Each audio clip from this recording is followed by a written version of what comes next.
Je regarde mon frère et tout semble si facile pour lui. Et je me sens perdue.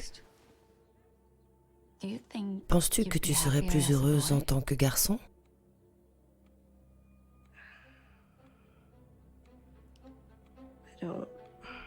Je sais pas.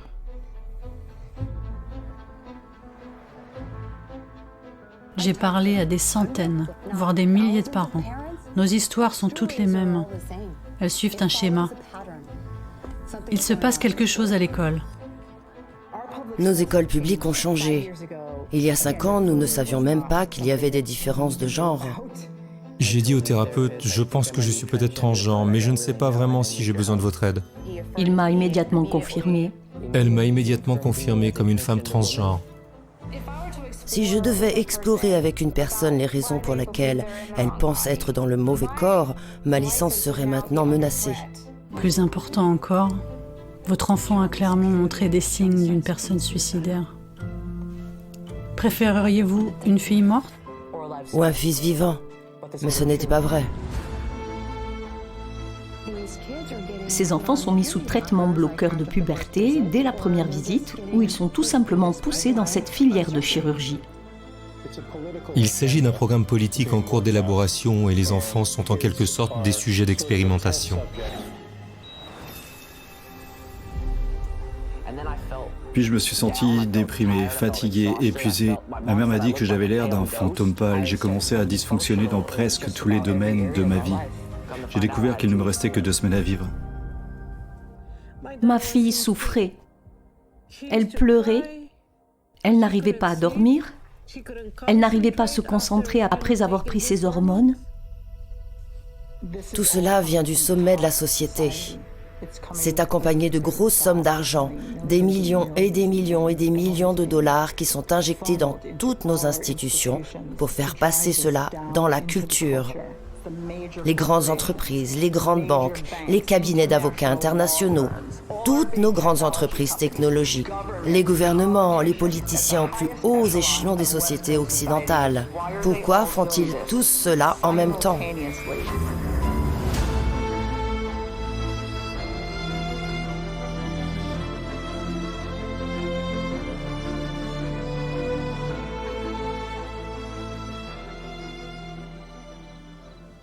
Je m'appelle Abigail Martinez.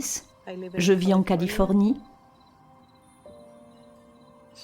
Elle a grandi comme une petite fille heureuse, la fille féminine de la famille. C'était la plus belle et la plus heureuse des petites filles.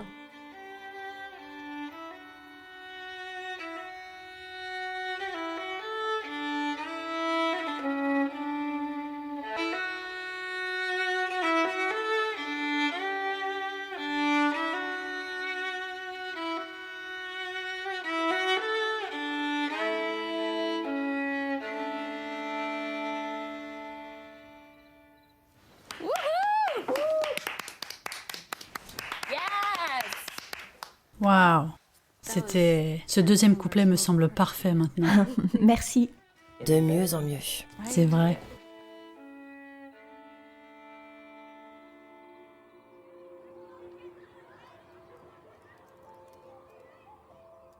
Je m'appelle Kali Fontanilla et j'ai enseigné pendant 15 ans dans une école publique. Nos écoles publiques ont changé.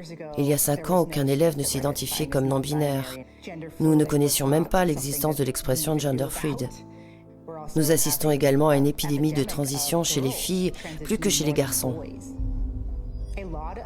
Beaucoup d'enfants, d'adolescents et de lycéens qui s'interrogent sur leur genre et traversent une crise d'identité de genre sont poussés par les enseignants. Combien de parents ont le savoir-faire? J'ai parlé à des centaines, voire des milliers de parents. Nos histoires sont toutes les mêmes. Elles suivent un schéma. C'était le premier indice qui m'a permis de comprendre qu'il se passait quelque chose à l'école. Oh mon Dieu, regarde ce filtre! On dirait les Kardashians. On a l'air trop belle. C'est clair que je vais le poster. Ah, j'aimerais avoir un téléphone. Ma mère ne le permettrait jamais. Ouais, elle est tellement bizarre pour ça. Je veux dire, elle pense que je serai distraite. Comme moi? Oui, comme toi. Bonjour à tous, bienvenue après les vacances. J'espère que vous les avez appréciées et que vous êtes impatients de commencer ce nouveau semestre. Aujourd'hui, nous allons parler des genres. Vous savez, le terme identité de genre a été inventé par le professeur de psychiatrie Robert G. Stoller en 1964. Il a ensuite été popularisé par le psychologue John Money. Il a été l'un des premiers chercheurs à publier des théories sur la manière dont les constructions sociétales du genre influencent la formation individuelle de l'identité de genre. C'est de là que proviennent les soins d'affirmation de genre. En fait, la seule étude visant à prouver que l'identité de genre est distincte de la biologie a échoué lamentablement. Il s'agit de l'étude menée par John Money sur les célèbres jumeaux, les jumeaux Rimmer. L'un d'entre eux a eu un accident, son pénis a été brûlé, ses parents ne savaient plus comment l'élever et que faire de lui. Ils se sont tournés vers l'expert en genre de l'époque, John Money. John Money leur a dit que ce n'était pas un problème, qu'il fallait l'élever comme une fille. Il n'a que 18 mois, il aura besoin de quelques opérations, il aura besoin d'hormones, mais il se sentira bien en tant que femme. Mais Money n'a pas indiqué que son expérience, qui s'est étalée sur 10 ans, était un échec lamentable. Il a déclaré que c'était un succès. La théorie de Money a été largement acceptée en psychologie, en psychiatrie et en sociologie. Et les études sur le genre ont été basées sur ces recherches frauduleuses. Il a également été le premier à créer une clinique où il pouvait pratiquer des opérations de réassignation sexuelle pour les personnes souffrant de dysphorie de genre. Quelqu'un sait-il ce que c'est? Oui, Sarah? Cela signifie que si vous êtes né comme un garçon, vous êtes en fait une fille dans le corps d'un garçon, n'est-ce pas? Oui, c'est exact, Sarah. C'est très bien. Et cela peut aussi être l'inverse, bien sûr. J'ai toujours su que j'étais vraiment une fille, vous savez pourquoi? Parce que j'étais si sexy. Billy? Billy, tu te crois drôle? Qui est Billy? Je suis Becky C'est maintenant. vrai, pourquoi plaisantes-tu à ce sujet? Ouais, c'est tellement irrespectueux, nous essayons d'apprendre ici. Ok, Karen. Hey. Vous savez, ce qui est drôle pour vous peut être très sérieux pour quelqu'un d'autre. Si l'un d'entre vous n'est pas sûr de son identité sexuelle, sachez que c'est normal. Et nous sommes là pour vous soutenir. À l'âge de 13 ans, je crois qu'elle luttait contre la dépression. Hey, comment c'était l'école, ma puce? Très bien. J'ai fait ton plat Je n'ai préféré. pas faim.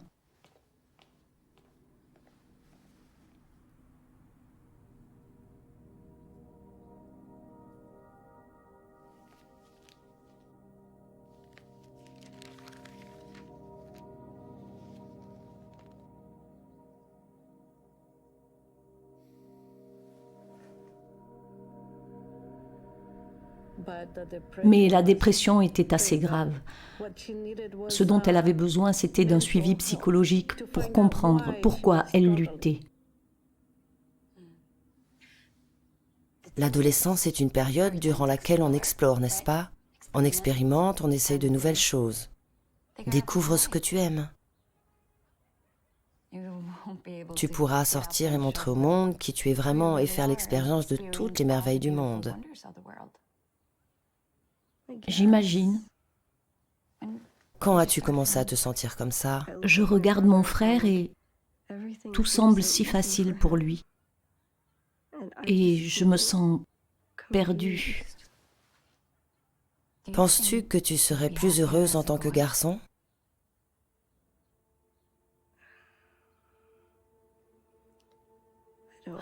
Je ne sais pas. Peut-être. Tu devrais rejoindre ce club. Je pense qu'ils peuvent vraiment t'aider pour ça.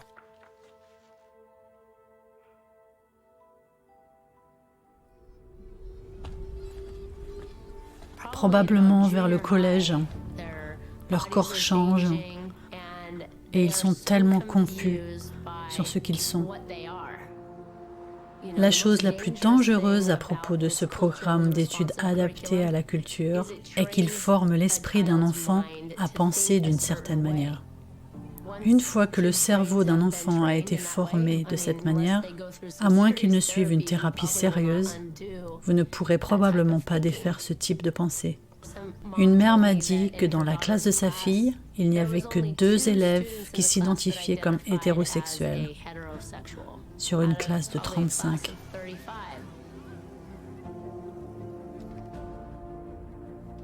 Lorsque ma fille a adopté son identité de genre, elle s'est déclarée trans. Sa santé mentale s'est effondrée. Elle est devenue très découragée et déprimée et plus rien n'allait.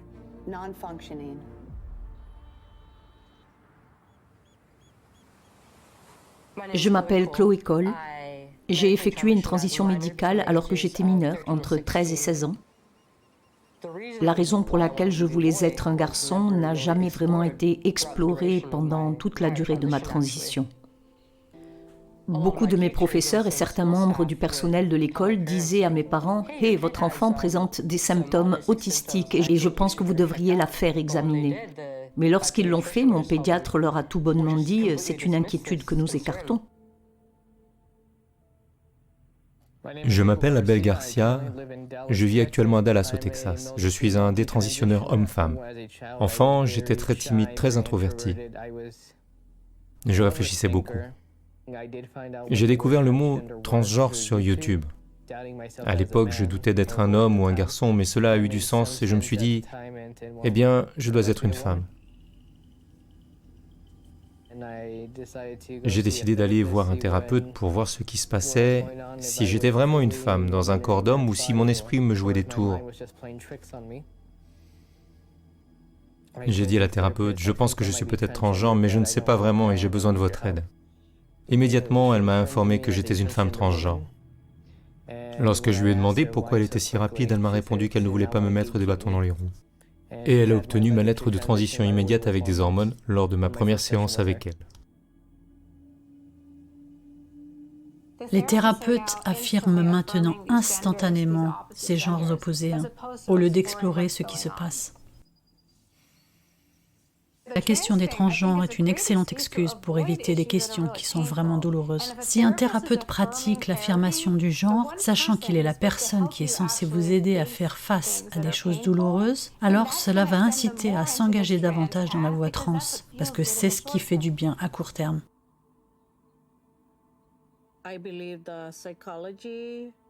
Je crois que le centre psychologique de ce groupe LGBT a un club à l'école. Je n'étais pas du tout au courant. Je n'en avais aucune idée.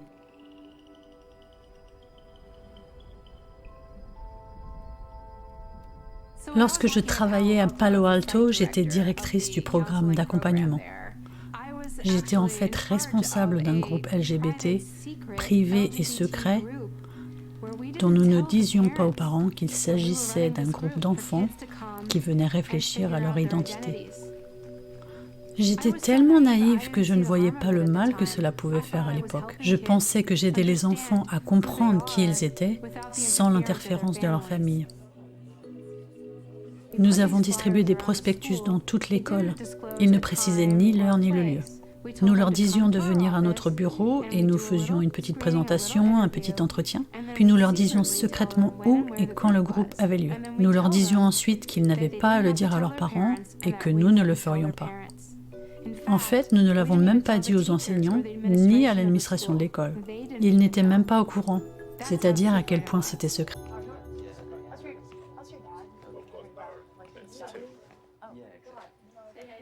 Bonjour, bienvenue. C'est la première fois que tu es ici, quel est ton nom? Evelyne. Bienvenue Evelyne. Oui, bienvenue. Et tous les autres?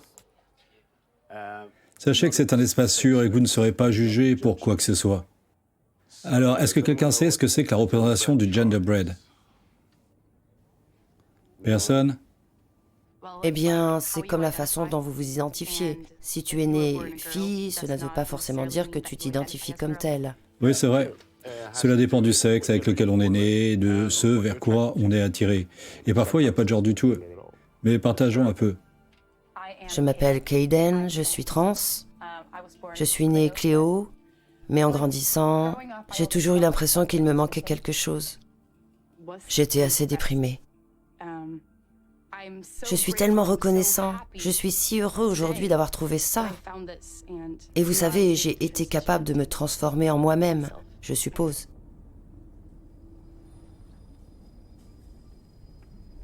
Quelqu'un d'autre? Il s'agissait d'un groupe qui rassemblait des enfants vulnérables et leur enseignait que c'était nous contre eux parce que leur famille ne les comprenait pas. Ils étaient désormais des victimes parce qu'ils faisaient partie de ce groupe sélectionné, le groupe LGBTQ. Mec, Mec, tu es si sexy en tant que mec. il ressemble à un Evan. Il ressemble à Evan. Evan et Kayden. Nous y voilà. Oh mon Dieu. C'est évident. N'est-ce pas incroyable que la science puisse vous transformer en la personne que vous êtes né pour être? En quelques heures, je peux enlever une partie du corps que quelqu'un a passé sa vie à avoir honte de regarder et la remplacer par une nouvelle partie du corps qui lui permet enfin de se sentir entier. Quoi changer un corps qui fonctionne parfaitement? Qu'est-ce qui importe comment tu vas pisser? Je veux dire, du moment que tu puisses pisser, Pour être soi-même, Léa. ben, je pense que tu es déjà toi-même.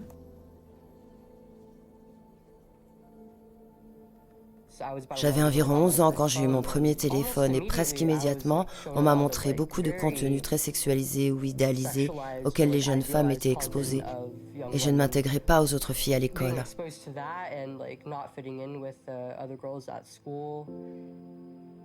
J'avais l'impression de ne pas être à la hauteur des autres filles de mon âge. J'ai commencé à être exposée à de nombreux contenus LGBTQ et j'ai eu l'impression d'être complexée par le fait d'être une fille en grandissant.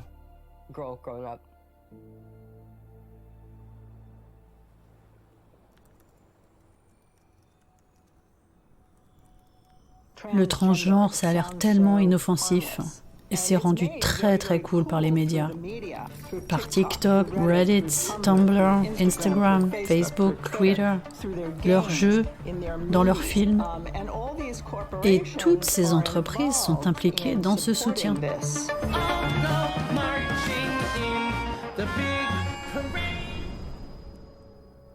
Nous devons poser les bonnes questions pour comprendre ce qui se passe vraiment ici. Pourquoi promeuvent-ils cela dans tout le monde occidental? Pour une fraction de population, même pas 1% de la population qui souffre d'une dysphorie corporelle intense à propos de ses organes génitaux. Je veux dire que d'autres personnes ont certainement une dysphorie corporelle. Nous ne nous rendons pas compte de l'impact des médias sociaux sur nos enfants et de ce qu'ils développent dans leur caractère. Lorsque l'on devient adolescent, que l'on traverse la puberté, que l'on commence à ne plus aimer son corps, TikTok est devenu un phénomène viral pour les personnes qui s'interrogent sur leur genre. Cela arrive tout le temps maintenant et ils voient ces images tout le temps et la qualité d'attention qu'ils reçoivent et ils obtiennent également ces idées plantées dans leur esprit et ils trouvent leur identité en tant que jeunes gens. Les garçons et les filles n'existent pas, le sexe biologique est faux.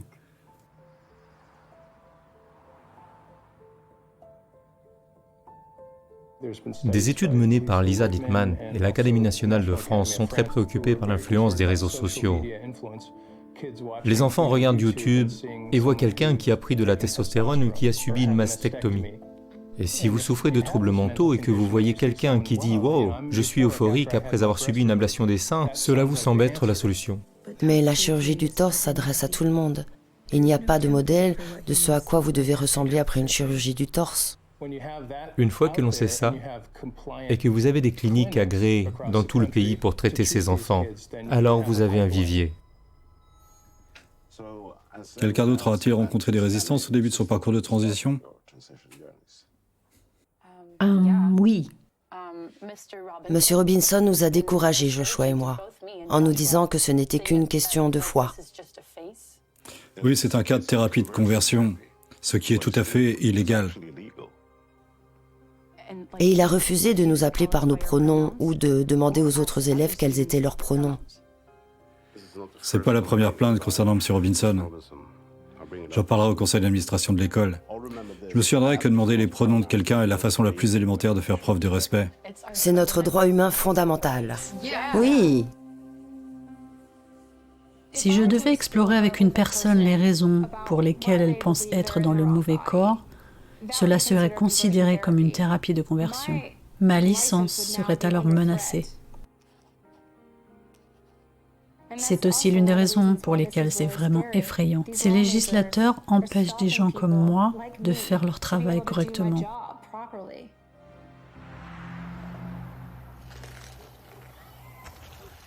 L'un des syndicats d'enseignants a déclaré « Si vous êtes enseignant et que vous ne reconnaissez pas l'identité de genre d'un enfant, si vous ne suivez pas les pronoms et ne vous assurez pas que cet enfant se sent accepté dans le nouveau genre qu'il a choisi, ou peut-être qu'il change de genre tout au long de l'année, parce que ces enfants font aussi parfois volte-face sur ce qu'ils veulent être, vous portez préjudice à l'enfant. »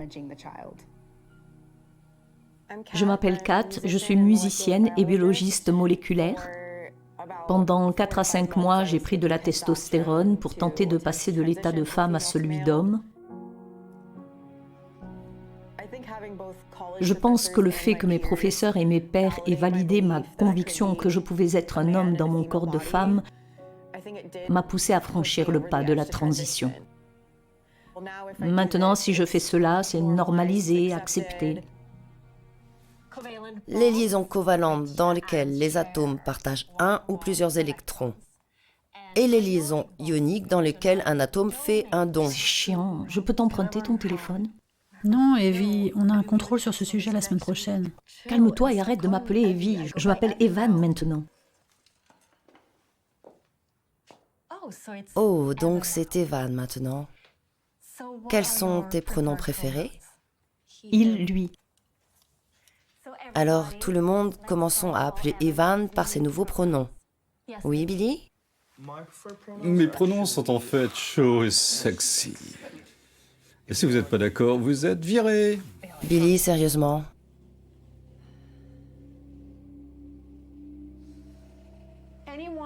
Toute personne qui n'accepte pas votre identité ne vous soutient pas. Cela crée un fossé entre l'enfant et ses parents. D'après mon expérience, les parents dans ces situations sont presque toujours des parents aimants et dévoués qui feraient n'importe quoi pour leur enfant. Mais ils ne nieront pas la vérité.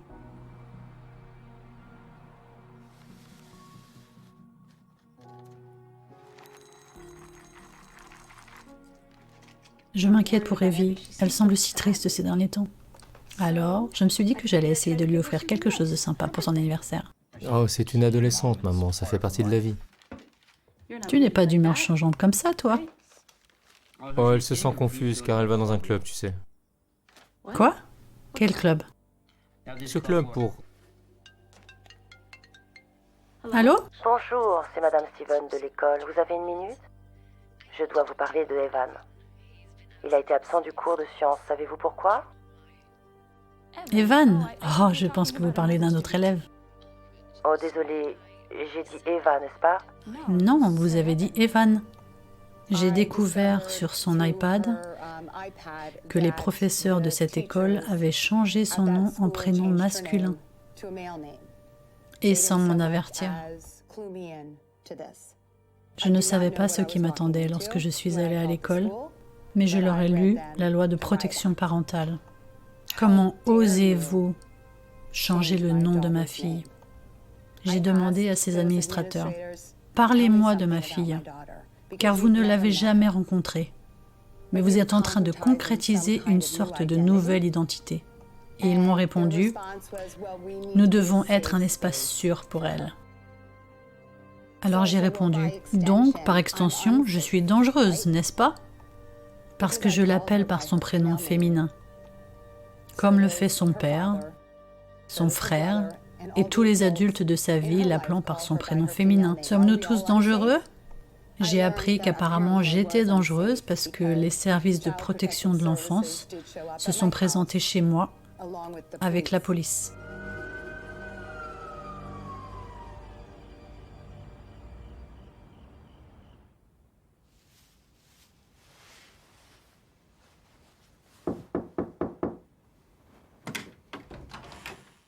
Hé, ma puce, il reste encore à manger si tu veux. Tu devrais vraiment manger quelque chose. Je n'ai pas faim.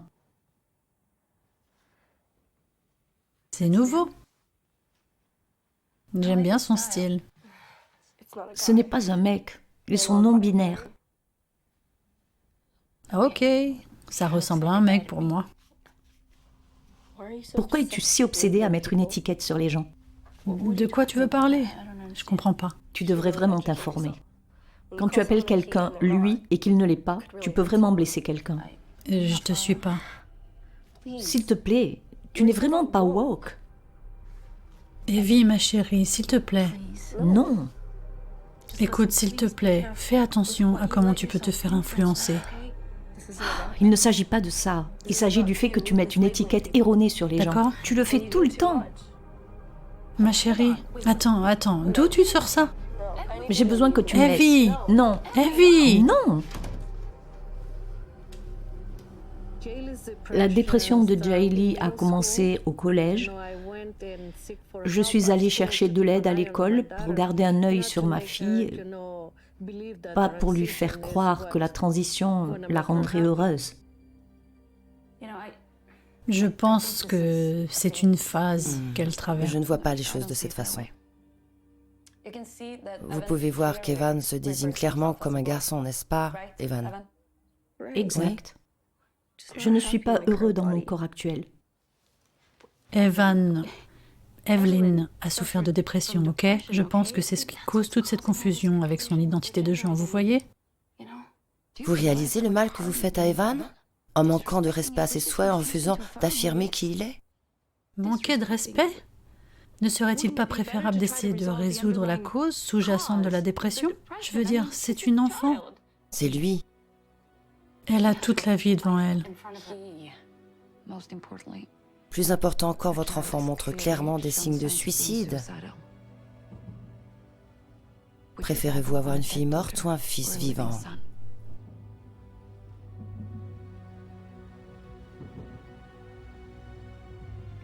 Préféreriez-vous avoir une fille morte ou un fils vivant?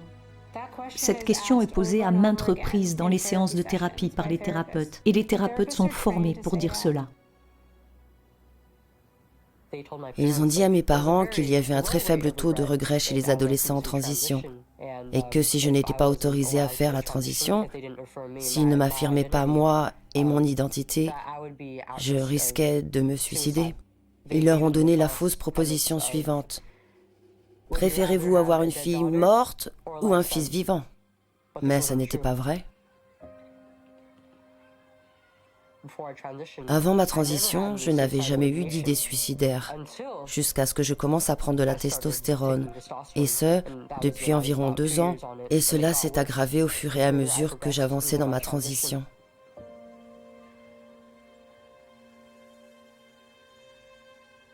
Une autre chose dangereuse que j'ai apprise, c'est que si vous souffrez de dysphorie de genre, votre meilleure option est la transition, et qu'en fait vous ne pouvez pas être heureux et que vous pouvez même vous suicider si vous ne faites pas de transition. Cela a donc commencé à avoir un impact sur la façon dont je me voyais, et cela m'a fait me sentir, avec le recul, encore plus désespérée, parce que je pensais qu'il n'y avait aucun moyen de m'accepter. Je devais subir ces opérations douloureuses et prendre des hormones, etc.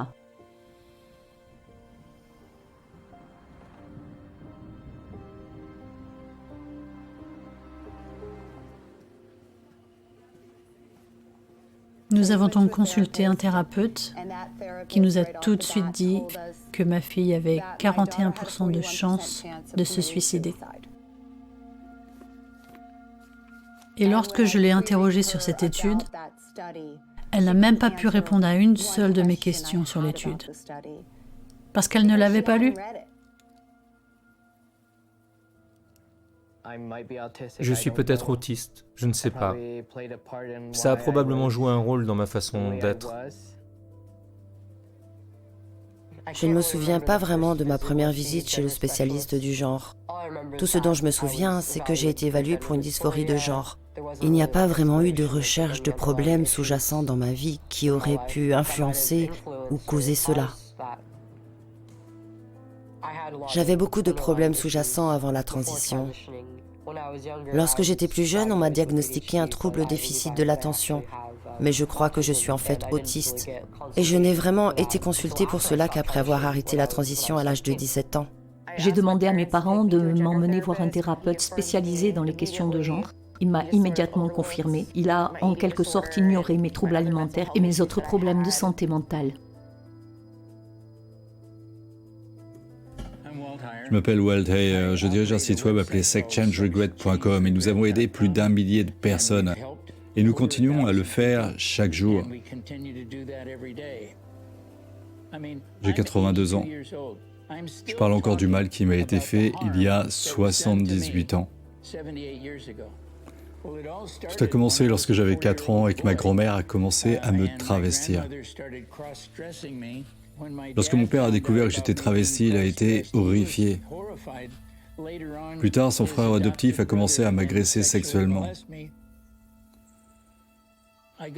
Je me suis marié, j'ai eu des enfants, puis je suis allé voir un spécialiste du genre. Il m'a rencontré et m'a dit « Vous avez besoin d'hormones et d'une intervention chirurgicale pour résoudre le conflit qui vous oppose à votre genre. » La vérité, c'est que le problème n'a jamais été lié au genre, je l'ai appris à l'âge de 50 ans. Après avoir vécu la vie de Laura Jensen, une femme transgenre, il était toujours question d'une robe violette et d'abus sexuels. Et personne ne s'occupait de l'expérience négative de l'enfance qui avait causé ce traumatisme. En fait, j'ai subi un traumatisme sexuel qui n'a pas été traité. J'ai été agressée sexuellement au collège. Pendant longtemps, je n'ai pas réalisé à quel point cela m'avait affecté, ni l'image que j'avais de mon corps, ni la façon dont je me sentais par rapport à ma poitrine. J'ai été abusée par un petit garçon. Il était violent physiquement et sexuellement. Je me suis donc sentie sans défense et je pense que cette idée que je préférais être un garçon, c'était parce que j'avais l'impression que je pourrais mieux me protéger si j'étais un homme. De nombreux jeunes qui ont été victimes d'abus sexuels veulent en fait se faire enlever leurs organes génitaux parce qu'ils ne veulent plus jamais être victimes d'abus sexuels. Il ne s'agit pas de dysphorie de genre. Il s'agit de dysmorphie corporelle, d'un abus sexuel, d'une schizophrénie ou d'un trouble bipolaire. Le fait est qu'il y a beaucoup d'autres personnes qui suivent une thérapie et découvrent qu'elles peuvent traiter ces troubles et qu'elles n'ont pas à vivre de cette façon.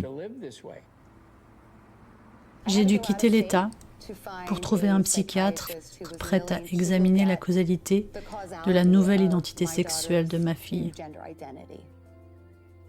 Nous gardons ces médecins secrets, car s'ils sont découverts, ils risquent de perdre leur licence. Ok, s'il vous plaît, venez vous asseoir. Je vous en prie.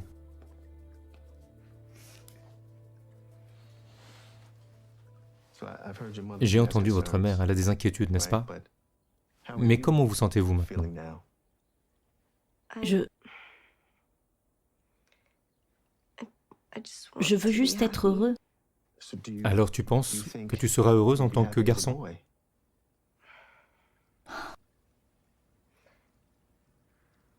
Je ne sais pas. Il pourrait s'agir de problèmes sous-jacents liés à un traumatisme. Ok, d'accord, ça paraît logique. Est-ce que Evelyn a déjà été diagnostiquée auparavant? Oui. C'est une thérapie de conversion? Ma puce, tu viens juste de dire que tu n'étais pas sûre d'être heureuse en tant que garçon. Tu peux comprendre mon inquiétude, non? Je ne suis pas heureuse en tant que fille. Parlons à Monsieur Scott. T'es essayant de trouver une solution, d'accord? Maman, pourquoi tu me contrôles comme ça? Evelyn, je pense que c'est... Evelyn! En outre, les services de l'affirmation de genre disent que si dans quelques années un enfant commence à se sentir très nerveux à l'idée de la puberté, l'étape suivante consistera à bloquer la puberté.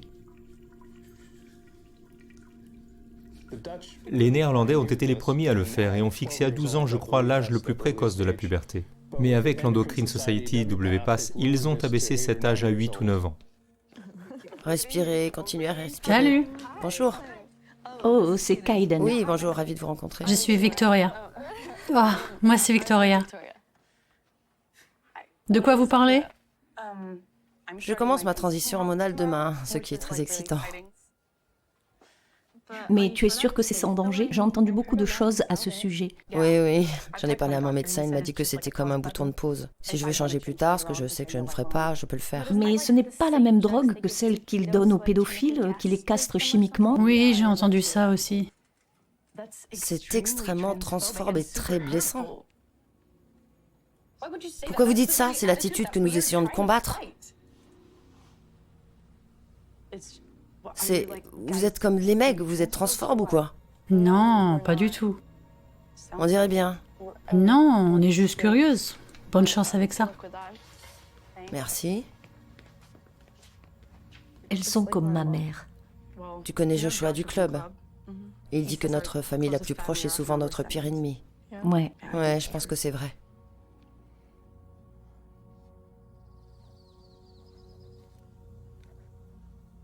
Tout d'abord, les bloqueurs de puberté, c'est un mensonge de dire que c'est réversible.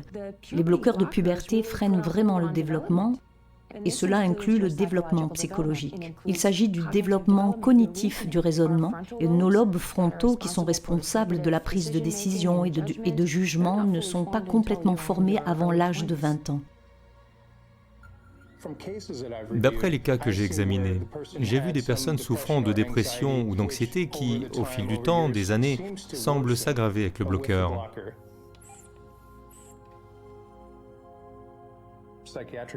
Les troubles psychiatriques, l'autisme ou d'autres troubles du développement neurologique seraient aggravés par l'ajout de bloqueurs de la puberté. L'étiquetage comporte des avertissements concernant les personnes souffrant de maladies psychiatriques qui peuvent être plus enclines au suicide. Il y aura également des problèmes de fertilité car la production normale de spermatozoïdes chez les hommes et l'ovulation chez les femmes ont été interrompues. Une personne peut avoir été bloquée à la puberté pendant 2 ans alors que le reste de ses pairs se développe selon une certaine trajectoire. Elle a raté des événements et des liens qu'elle ne peut pas rétablir.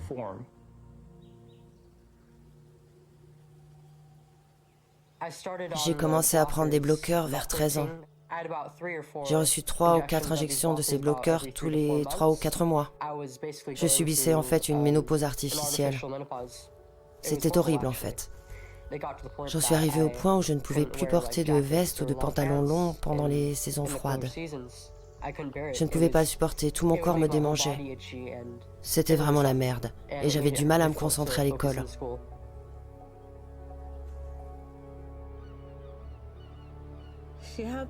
Elle avait une amie dont tout le monde pensait qu'elles s'entendaient bien et qu'elles étaient les meilleures amies du monde.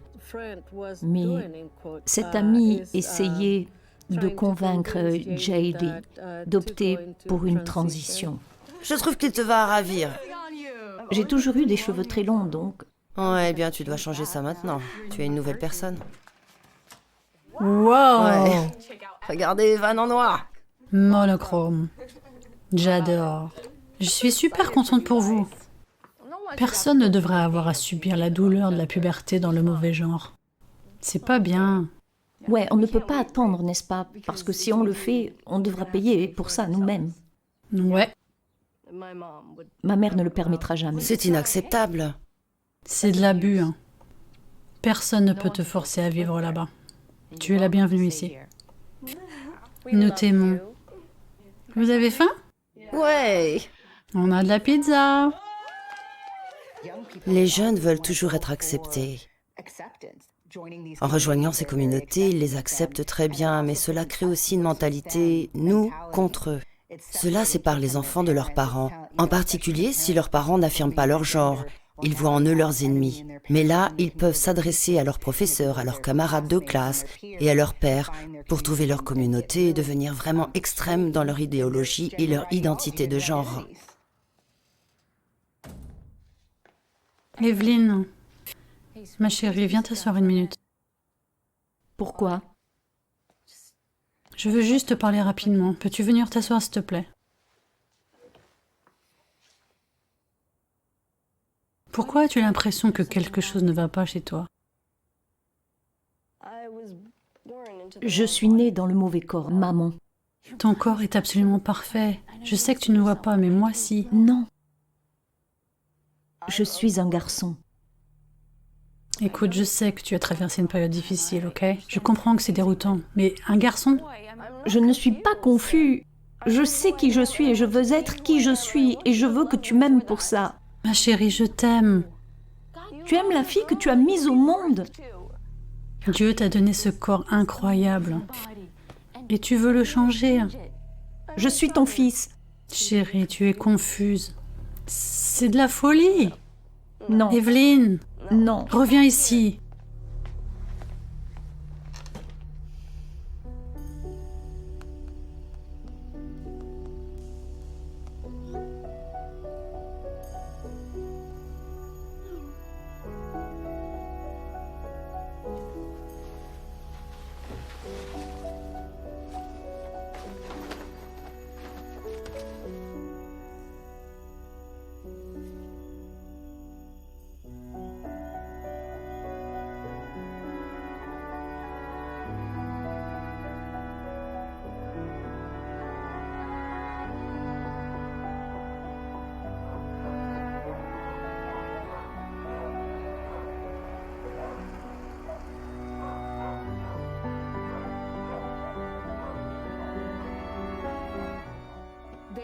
Ils ont même enlevé la plaque d'immatriculation de leur voiture. Donc il n'y avait aucune chance que je trouve qui et que je dise à la police de rechercher la voiture venue chercher ma fille. Et c'est la dernière fois que j'ai passé du temps avec ma fille. Je posais des prospectus.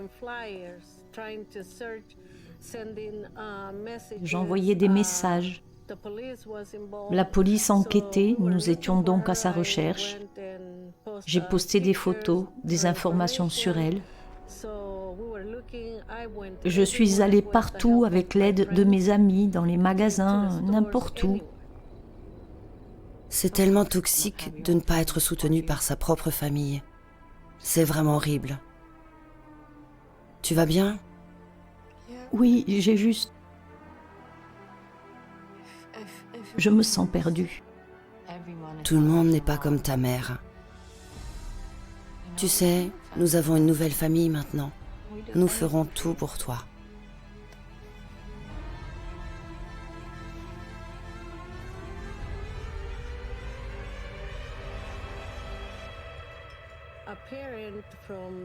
Un parent du lycée m'a demandé s'il pouvait envoyer un message à tous les parents avec une photo de ma fille. J'ai dit oui, s'il vous plaît, faites-le. J'appelle, je cherche et je ne trouve rien. J'ai donc contacté des amis que cette autre fille avait en commun avec ma fille. Et je leur ai demandé si Jaylee était avec Kaiden. Ils ne m'ont jamais rappelé. Cela m'a fait penser qu'ils savaient quelque chose, mais qu'ils ne voulaient pas parler.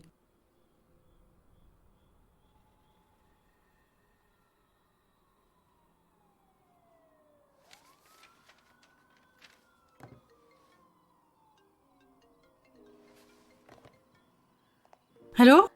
Oui, bonjour, c'est Carmen Gonzalez. Oui, c'est moi. C'est Keith Baker de Los Angeles qui vous appelle pour vous dire que nous avons localisé Evan Gonzalez. Oh mon Dieu. Dieu merci. Ok. J'arrive tout de suite. Nous avons des raisons de penser que vous l'avez maltraité. Comment ça? J'ai mis des prospectus toute la journée. Eh bien, la cour a décidé... Attendez, qu'est-ce que vous voulez dire par la cour doit décider? Je croyais qu'elle était avec la police. Evan restera en groupe maintenant. Où est-elle? J'aimerais garder Evan... Vous ne pouvez pas garder ma fille, elle a besoin. Seulement pour l'instant.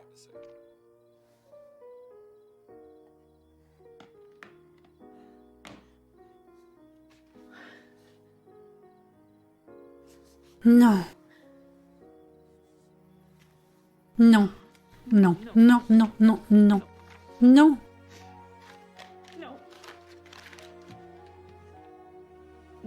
Quand c'est arrivé, la police m'a dit que j'allais voir ma fille au tribunal et qu'elle m'accusait d'être violente envers elle.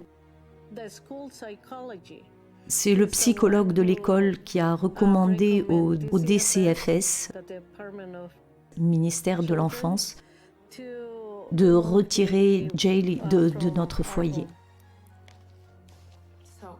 Je ne comprends pas. Elle ne va plus vivre ici? L'État a décidé qu'Evan devait rester dans un foyer pour l'instant, pour sa sécurité. Elle a donc été envoyée dans ce foyer. Cette famille est restée en contact avec elle, lui apprenant ce qu'il fallait dire, ce qu'il fallait faire. J'étais autorisée à voir ma fille une fois par semaine, pendant 1 heure, et nous ne pouvions pas être seuls. Je ne pouvais pas lui demander de revenir à la maison. Je ne pouvais pas parler de Dieu avec elle, ni prier. Vous devez arrêter d'essayer de le convertir, ou vous perdrez complètement votre heure hebdomadaire. Donc je ne peux pas lui demander de revenir à la maison. Je ne peux pas parler des souvenirs quand elle était une petite fille, ni prier avec elle. Mais qu'est-ce que je peux faire? Madame, vous devriez baisser d'un ton.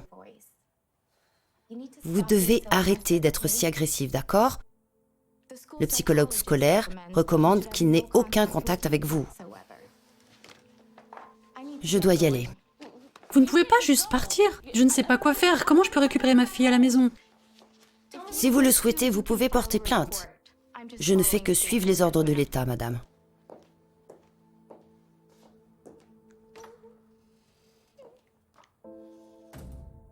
Les parents ont peur de perdre la garde de leurs enfants parce qu'ils disent la mauvaise chose. Nous sommes poussés au silence. Dans l'Indiana, par exemple, une famille a récemment été déchirée parce que les services de protection de l'enfance ont retiré un adolescent à ses parents, parce qu'il refusait de reconnaître qu'il voulait devenir une fille. J'ai donc fait de mon mieux pour satisfaire cette assistante afin qu'elle puisse laisser ma fille seule avec nous.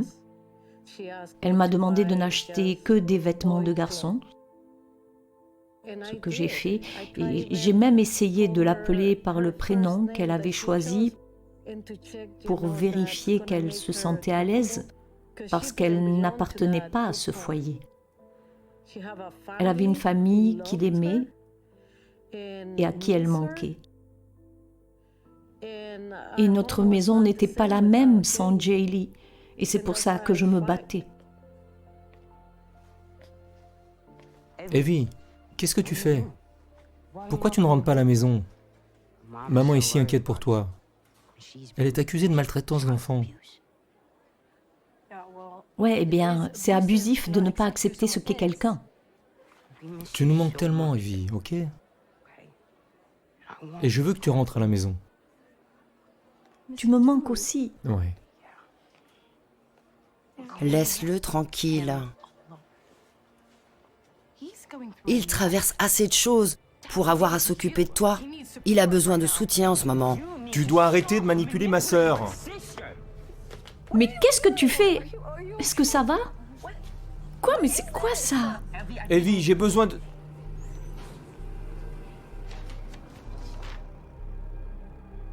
Oh mon Dieu. Quoi?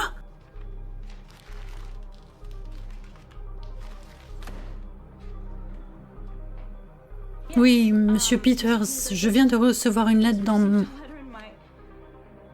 Oui. Non, je ne l'ai jamais maltraité. Je l'ai dit au service de l'enfance, je l'ai dit à la police et je vous le dis. Et tout d'un coup, je reçois une lettre par la poste disant que j'ai perdu la garde. Qu'est-ce que je suis censée faire maintenant? Non, non, non, non, c'est pas possible.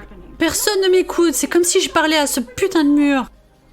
Il vous envoie suivre des cours. J'ai suivi les cours exigés. J'ai donc fait tout ce qui était en mon pouvoir pour dire « D'accord, je suis là, vous me demandez de faire ça, je le fais, Mais quoi que je fasse, on m'accusait toujours de forcer ma fille.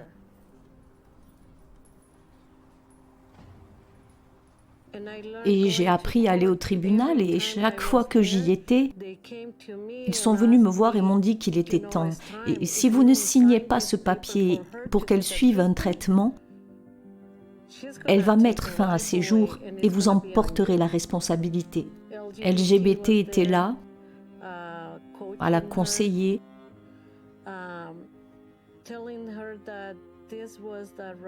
à lui dire que c'était le bon âge pour le faire parce que l'État de Californie paierait toutes les transitions, les chirurgies, les médicaments, les hormones, tout. C'est le juge qui a signé le formulaire, l'autorisation pour qu'elle commence le traitement. Et j'ai pleuré ce jour-là. J'ai demandé à mon avocat de retourner auprès d'elle, auprès de la juge, et de lui demander d'autoriser ma fille à subir une évaluation psychologique avant de suivre ce traitement. Non, elle a refusé. Elle a dit que ce n'était pas nécessaire. L'État prenait le contrôle de tout.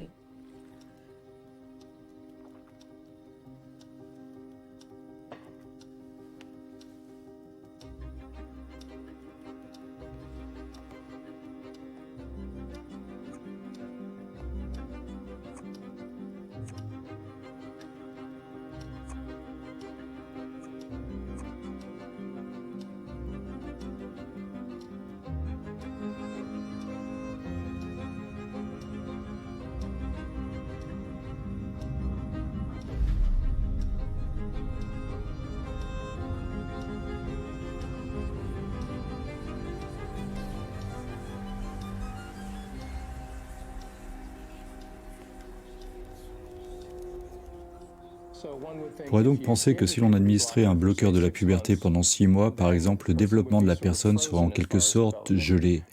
Puis une fois qu'on arrêterait le traitement, le développement se poursuivrait. Le problème, c'est qu'il existe des processus sous-jacents que l'on ne voit pas et qui sont également impliqués dans la puberté. Par exemple, les os se développent également sous l'influence de la testostérone et de l'oestrogène, de sorte que les os qui sont censés connaître une augmentation très rapide de leur densité et de leur force seront stoppés. Ils seront au point mort pendant cette période. Les chercheurs ont montré que la majorité des enfants qui commencent à prendre des bloqueurs de puberté continueront à prendre ce qu'ils appellent des hormones du sexe opposé ou oxydes d'hormones sexuelles qu'il est encore plus difficile d'inverser. Avant l'opération, j'étais donc très enthousiaste. Je pensais que c'était ce que je voulais. Ensuite, le fait d'être une bombe d'amour affirmée par la communauté m'a plongé dans l'euphorie. La première fois que je me suis fait une injection, je me suis sentie très fière de moi. Et bien sûr, ma communauté en ligne et mes amis dans la vie réelle qui sont transgenres m'ont affirmé que j'avais fait du bon travail. Les 2 premiers mois, j'étais très enthousiaste à propos de ce que je faisais et des changements que je voyais. J'avais l'impression que mon corps s'amincissait, je le voyais dans le miroir, j'étais heureuse que cela se produise, je pensais être sur la bonne voie. Je me suis donc dit, oui, c'est moi, ça marche. Je pouvais voir l'évolution de mes hanches et de mes seins, et je pensais que j'avais de très bonnes jambes, je pensais que j'avais un très bon corps. Les médicaments m'ont donc apporté ces caractéristiques qui m'ont permis d'affirmer que mon corps correspondait désormais à ma mentalité. Vous savez, c'est ce que j'ai pensé parce que je me suis dit, peut-être que c'est moi. Peut-être que si tous ces gens l'affirment, peut-être que c'est moi, alors faisons-le. Je voyais d'autres adolescentes transgenres et je constatais le soutien qu'elles recevaient simplement parce qu'elles étaient ce qu'elles appelaient leur vrai moi. Et je voyais que leurs familles et leurs amis les soutenaient vraiment. Et je veux dire que tout au long de ma transition, j'ai reçu probablement le plus grand soutien que j'ai jamais eu dans ma vie jusqu'à ce moment-là. Evan a commencé son traitement hormonal. Alors donnons-lui tout notre amour, d'accord ? Bravo.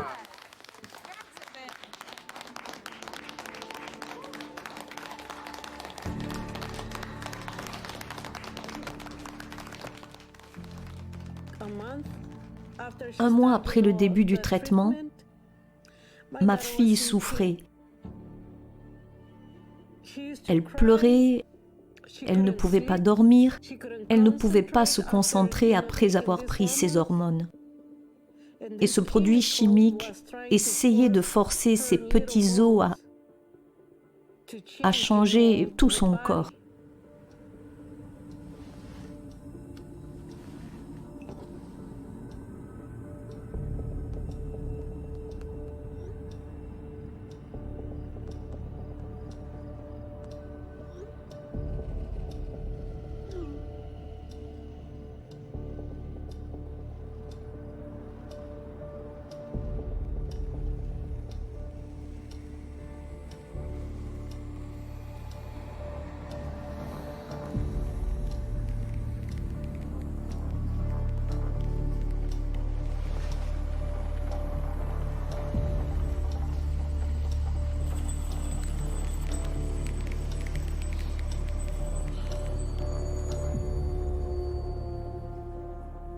Une fois que la première dose de bloqueur a commencé à faire effet et que toutes les hormones sexuelles naturelles de mon corps étaient éliminées, j'ai commencé à me sentir déprimée.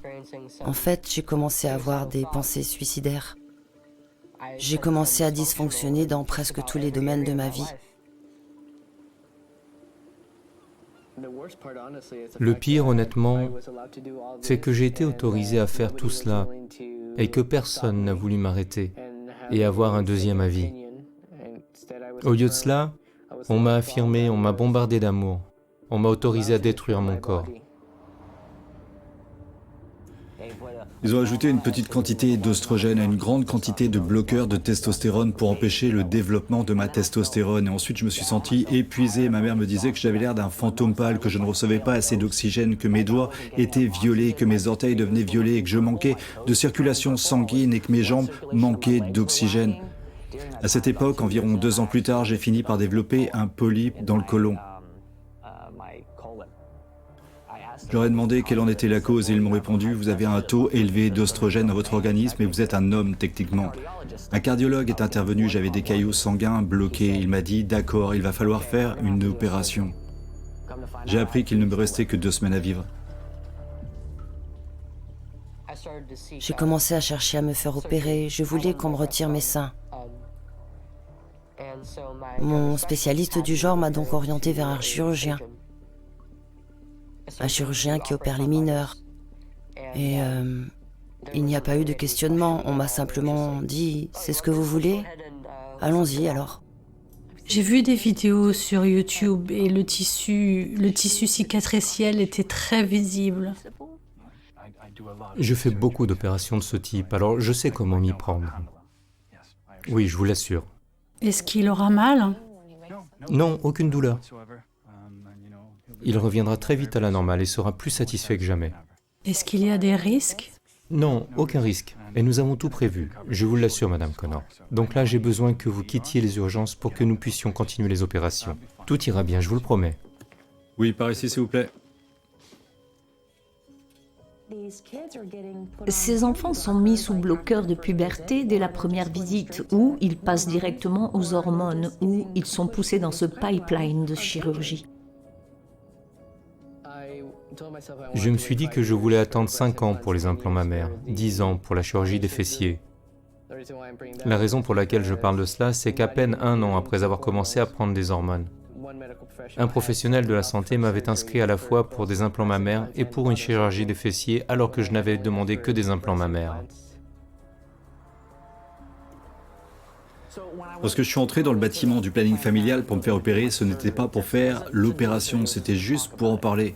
C'était littéralement comme si je pouvais choisir entre 25 ensembles de seins différents et que je pouvais me construire moi-même, choisir ce que je voulais. Sur les 5 membres de l'équipe, l'un d'entre eux est resté et m'a parlé des effets néfastes réels des taux d'échec de la chirurgie des fessiers et de la chirurgie du torse. Soit un taux d'échec de 68 à 72% et vous n'aurez plus aucune sensation en bas. Et ce sera parti, aucun moyen de les remplacer, ce n'est pas réversible. Avant ma transition médicale, j'étais une fille en parfaite santé. Comment se fait-il que mes greffes de peau échouent 2 ans après mon opération, si la science est vraiment au point ?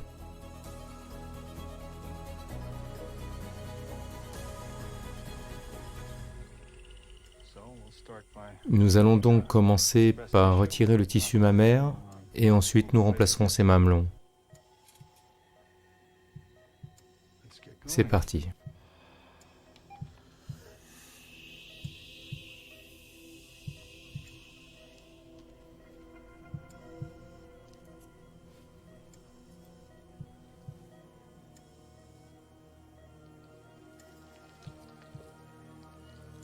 D'accord, il y a parfois des saignements importants. Des pansements s'il vous plaît, des tissus, parfait. Plus de pansements s'il vous plaît, plus de pansements. Parfait, parfait, ne bougez pas. Il n'y a rien de plus habituel, d'accord? Nous avons des pinces? Encore un peu, encore un peu. Tenez-le, tenez-le bien. Il se laisse aller. C'est parfait. Un médecin s'est réjoui de ce que ces opérations rapportent. C'est beaucoup d'argent. Ces opérations rapportent beaucoup d'argent. La reconstruction thoracique chez les femmes et les hommes peut rapporter 40 000 $. Les patientes qui suivent un traitement hormonal de routine et que je n'ai vu que quelques fois par an peuvent rapporter 40 000 $.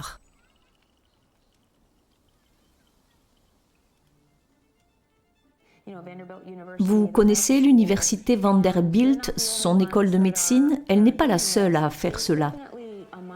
Il y a vraiment une piste financière pour faire de ces patients transgenres des patients médicaux à vie. Ce que nous voyons avec les sociétés médicales, les sociétés d'appareils médicaux et les sociétés pharmaceutiques, c'est qu'elles peuvent financer les activistes et les ONG pour susciter beaucoup de passion. Et nous avons besoin de cela. Nous souffrons de dysphorie de genre, nous allons nous suicider si nous ne faisons pas de transition. Il y a une demande alors pour cela. Puis les entreprises, les écoles de médecine, les hôpitaux, ils diront « Oh, regardez toute cette demande, nous devons avoir une autorisation d'utilisation d'urgence. Nous devons commencer à faire de la recherche, nous devons commencer à faire ça parce que c'est une crise de santé mentale chez nos jeunes. »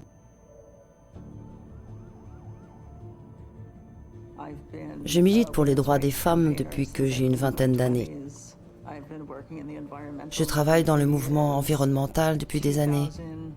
En 2013, à peu près, j'ai remarqué dans les communautés militantes que je fréquentais que toute personne reconnaissant la réalité biologique était censurée. Et cela se produisait de plus en plus. La femme, qui est probablement l'auteur de livres pour enfants la plus connue au monde, se défend contre des accusations croissantes de transphobie. Ils participent à ces cours, l'ont traité de nazi et l'ont taxé de transphobe. Transphobe de merde! Transphobe de merde! Dave Chappelle s'exprime et ne recule pas. Même si les médias nous font croire que c'est moi contre cette communauté, cela n'a rien à voir avec eux. Il s'agit d'intérêts corporatistes et de ce que je peux dire et de ce que je ne peux pas dire. C'est très, très inquiétant. J'ai donc commencé à me demander pourquoi cela avait été ajouté au LGBT. D'où cela venait-il? Et si vous cherchez quoi que ce soit dans ce pays, vous devez suivre l'argent, parce qu'il vous dira toujours la vérité. Qui finance ces organisations LGBT? Ce que j'ai découvert, c'est un grand nombre de personnes très très puissantes, qui ont de l'argent dans les plus hautes sphères de la finance, de la pharmacie et de la technologie. L'une des premières personnes que j'ai trouvées est Jennifer Pritzker, qui fait partie des familles les plus riches d'Amérique, la famille Pritzker, qui a massivement investi dans le complexe technomédical.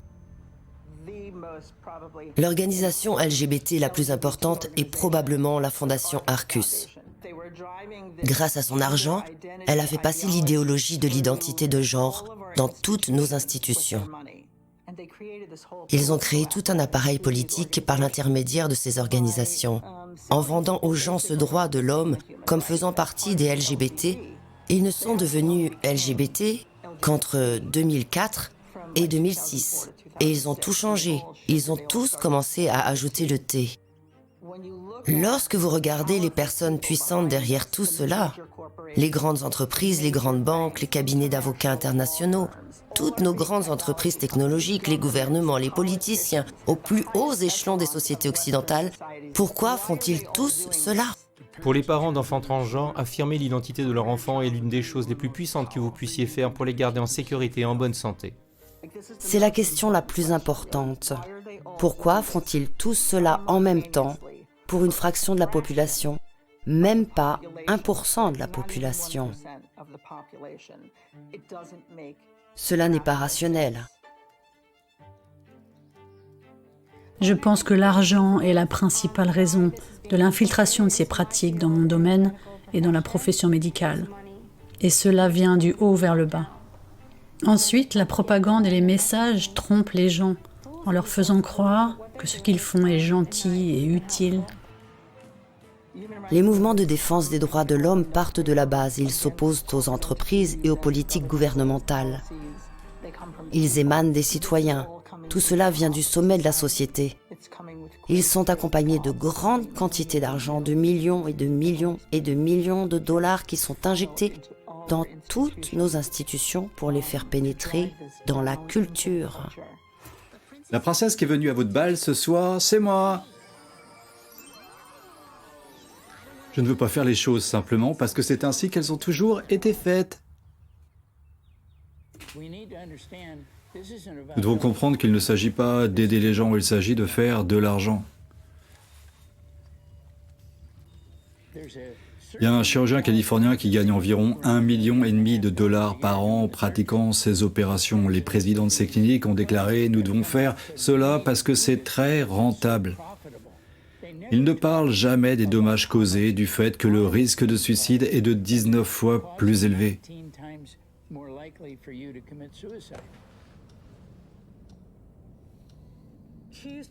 Elle pleurait, elle ne pouvait pas dormir, elle n'arrivait pas à se concentrer après avoir pris ses hormones.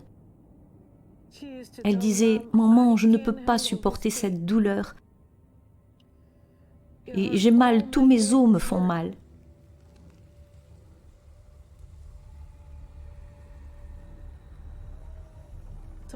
Alors dans ma tête, je me disais « Mais pourquoi font-ils ça ?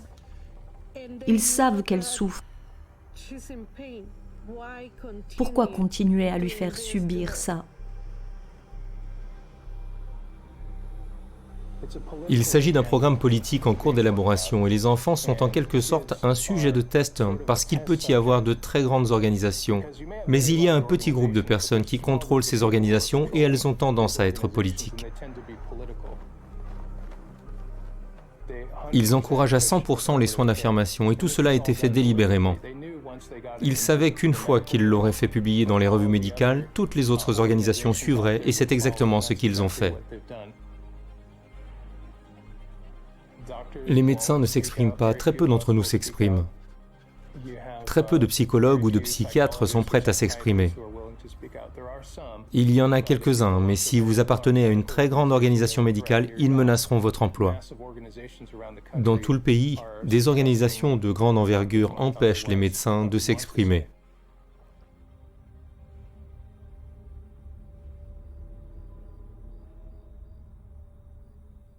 C'est ainsi que des sociétés en ligne pour les hormones obtiennent des financements à hauteur de 25 millions de dollars. Il y a de l'argent à gagner. Rien que pour la chirurgie, c'est une industrie de 1,5 milliard de dollars. Et je pense que c'est une sous-estimation.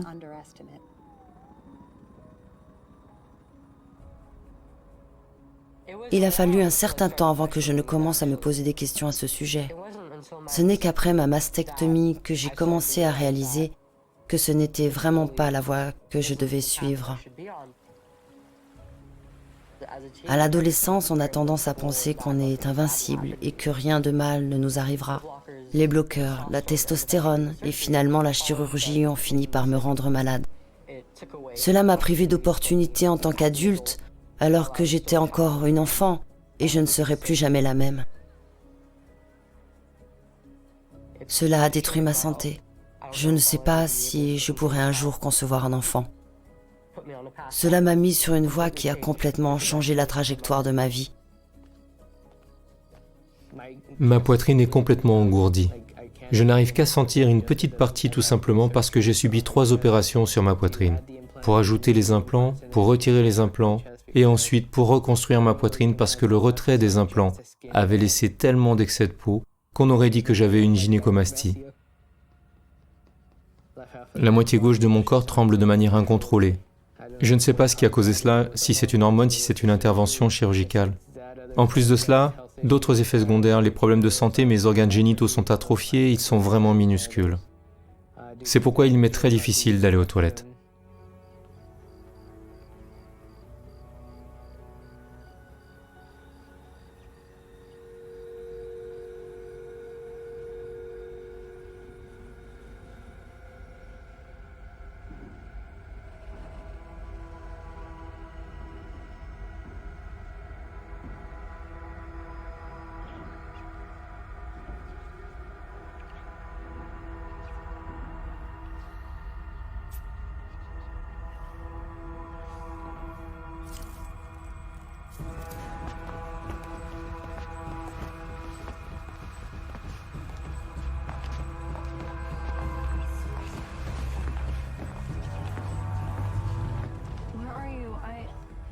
Où es-tu? Je ne peux pas faire ça sans toi. Rappelle-moi, s'il te plaît.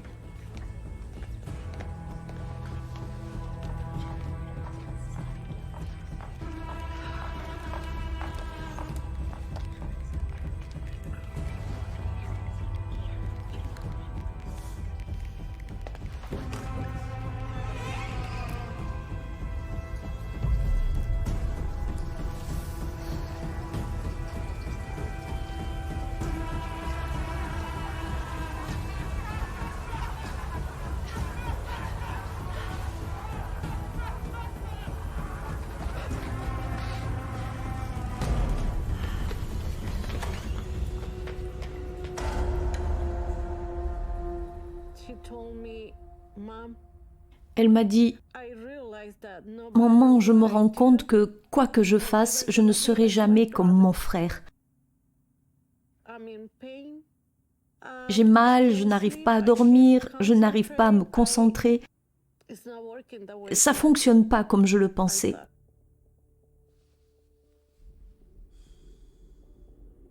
Mais pour détransitionner, il n'y avait rien de disponible. J'ai dû marcher dans l'obscurité totale, seul avec un thérapeute qui était prêt à m'aider, mais qui, en même temps, avait peur de perdre sa licence. Alors, lorsqu'on prescrit des hormones aux personnes transgenres, on suppose en quelque sorte qu'elles vont les prendre pour le reste de leur vie. Aucun des médecins à qui j'ai parlé ne m'a dit qu'il fallait faire quelque chose si l'on arrêtait de prendre de la testostérone. J'ai eu des moments de grande déprime, mais c'était certainement le pire. Je pouvais à peine sortir du lit. C'était beaucoup plus dur que ce que je pensais. Le processus de détransition est certainement beaucoup plus difficile que la transition. Je n'ai reçu le soutien de personne. Même les médecins, comme mon endocrinologue, mon thérapeute, mon spécialiste du genre et mon chirurgien, n'ont pas été d'un grand secours. Mon état mental était au plus bas. Je me sentais souvent suicidaire. Je ne savais pas vraiment si j'allais m'en sortir.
J'ai reçu un autre appel téléphonique, j'ai répondu et cette personne m'a demandé « Êtes-vous la mère de Jaylee ?» et d'autres questions, et toutes ces questions, et j'ai répondu par l'affirmative. Je pensais qu'ils avaient peut-être trouvé ma fille.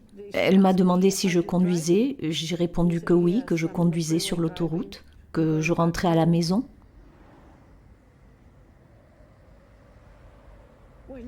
Quand elle m'a demandé de garer ma voiture, je lui ai dit « Non, ne me demandez pas de garer ma voiture ou de sortir de l'autoroute. »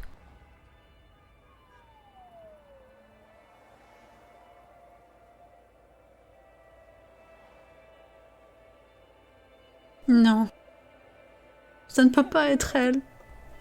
Je veux la voir. Je suis désolée. Non! Non! En raison des circonstances, il n'y a rien que vous puissiez reconnaître. Je suis vraiment, vraiment désolée.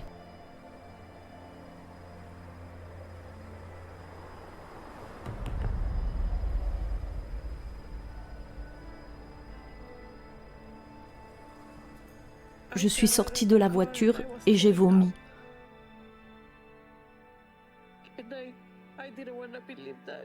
Et je ne voulais pas croire que ma fille était partie.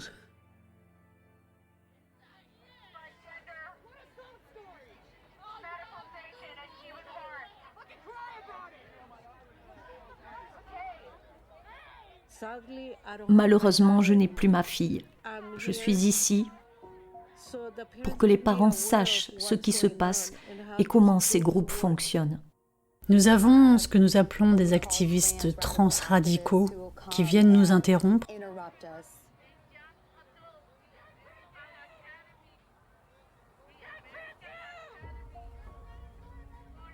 Nous ne les détestons pas, nous avons de la sympathie pour eux. Et nous les considérons même comme nos propres enfants. Même si nous n'aimons pas qu'ils nous dérangent et qu'ils soient cruels. Lorsque Abigail Martinez parlait du suicide de sa fille, on pouvait entendre l'un d'eux dire « Pleurez encore plus !»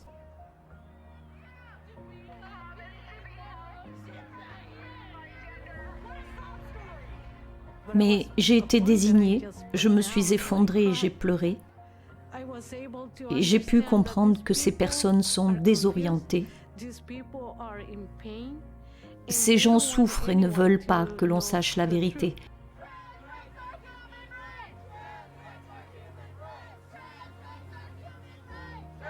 Parce que comme ma fille et tous les autres enfants qui passent par cette transition, ils l'ont fait aussi. Et cela prouve qu'ils ne sont pas heureux. Mais ils ont besoin de montrer qu'ils sont heureux, qu'ils vont bien, que leur vie est différente.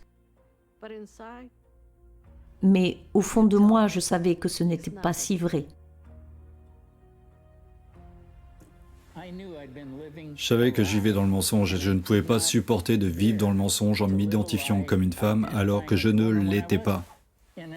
Et puis j'ai réalisé que personne, tous ceux qui sont passés par là, c'est la même chose. Ils n'ont jamais changé de genre, nous ne faisons que nous déguiser. Chaque histoire d'un détransitionneur qui sort est un espoir pour la prochaine personne qui se bat. Chacune d'entre elles est une histoire puissante, une histoire importante qui doit être racontée. Et chacune d'entre elles aidera une autre personne à retrouver son chemin. C'est cela l'espoir. J'ai réalisé que tant que vous êtes en bonne santé physique, il n'y a rien qui cloche dans votre corps. Il n'y a rien à changer chez soi.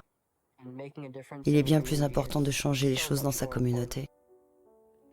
J'ai commencé à entrer en contact avec des femmes à partir d'une expérience commune.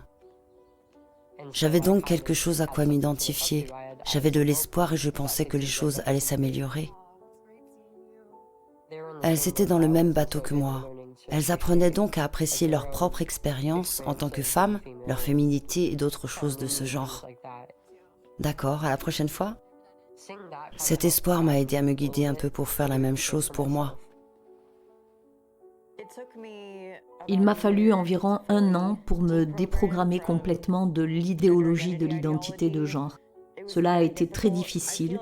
J'ai l'impression que c'est l'acte de déprogrammation, le simple fait de changer mes croyances qui m'a permis de me remettre de ma dépression. Et cela m'a beaucoup aidée. En retrouvant ce lien, nous pouvons être ensemble et nous aimer les uns les autres. Mais j'espère parler davantage aux législateurs pour leur dire que ce n'est pas l'arc-en-ciel et le soleil qu'on a promis à d'autres détransitionneurs. J'ai donc bon espoir que nous fassions évoluer les mentalités et qu'à terme, nous puissions protéger un grand nombre de jeunes enfants et de jeunes adultes d'être blessés.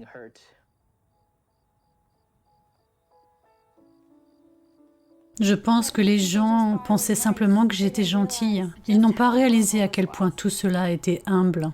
Ce sera une période sombre de notre histoire, mais je ne pense pas que cela durera. Et je pense que de plus en plus de gens vont s'engager. En fait, je n'ai commencé à en parler publiquement qu'il y a 1 an. Et il y a tellement plus de gens qui en parlent publiquement. Et il y a tellement plus de détransitionneurs qui n'ont pas peur de raconter leur histoire. Ils se trouvent tous les uns les autres. La situation va s'améliorer. Je vois de l'espoir dans l'avenir. Nous informons autant que possible. Une partie de notre action consiste à créer un dialogue. Nous tendons la main aux médecins qui pourraient être curieux de connaître la vérité sur le genre. Hey, pourriez-vous... vous ont-ils envoyé un formulaire de consentement écrit? Il est très intéressant de voir qu'ils sont prêts à nous rencontrer et nous appelons cela des séances d'écoute. Ils s'assoient et écoutent les récits de parents qui parlent de leurs enfants et des détransitionneurs. J'espère que nous pourrons commencer à les persuader que le modèle d'affirmation du genre ne devrait pas être le modèle unique qui convient à tous.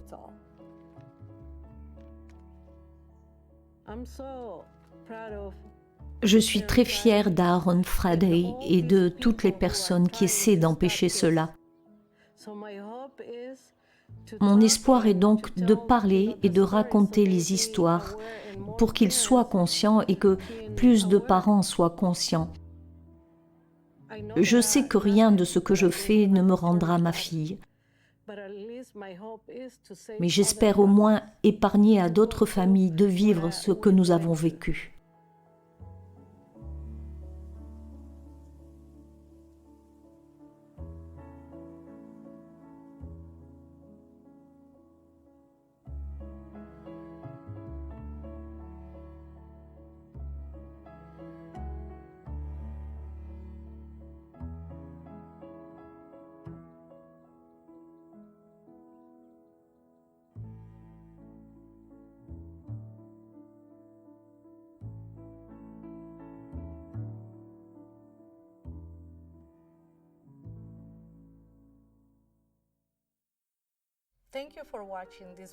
Merci d'avoir regardé ce film et d'avoir découvert l'histoire de ma fille et de moi-même.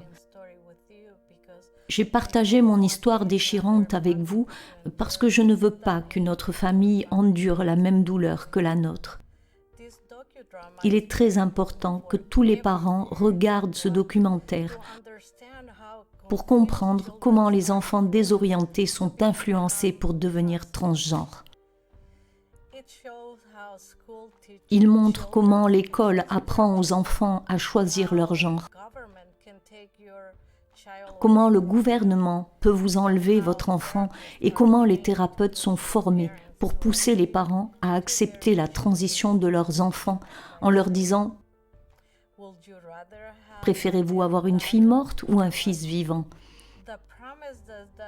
La promesse que les problèmes mentaux de l'enfant seront résolus après la transition n'est pas vraie. Le film montre ce qui est arrivé à ma fille. Le pire, c'est que les parents sont tenus à l'écart de cette grande décision que prennent leurs enfants et qui changera leur vie pour toujours. Beaucoup de ces jeunes gens regrettent leur décision plus tard. Des centaines de milliers de parents, d'enfants et de familles vivent actuellement cette situation. Nous devons raconter mon histoire et celle de tous ces courageux jeunes détransitionneurs dans le film afin qu'aucune mère, aucun parent n'ait jamais à subir la douleur et la souffrance de la perte de son enfant. Et aucun enfant ne devrait jamais avoir à endurer les horreurs que ma fille a subies à cause de ce mouvement et de ce système. Je vous demande donc de partager ce film avec vos amis, votre famille et vos communautés. Plus il y aura de gens qui verront ce film, plus nos voix seront fortes et puissantes. Une page spéciale a été créée et vous pouvez scanner le QR code ou vous rendre sur le site web affiché à l'écran pour le partager avec vos amis, votre famille, vos collègues, etc. Vous pouvez aussi payer d'avance. Laissez-les regarder le documentaire gratuitement. Et n'hésitez pas à partager ce documentaire car il doit être vu par tous les parents, tous ceux qui veulent protéger nos enfants. Je vous remercie.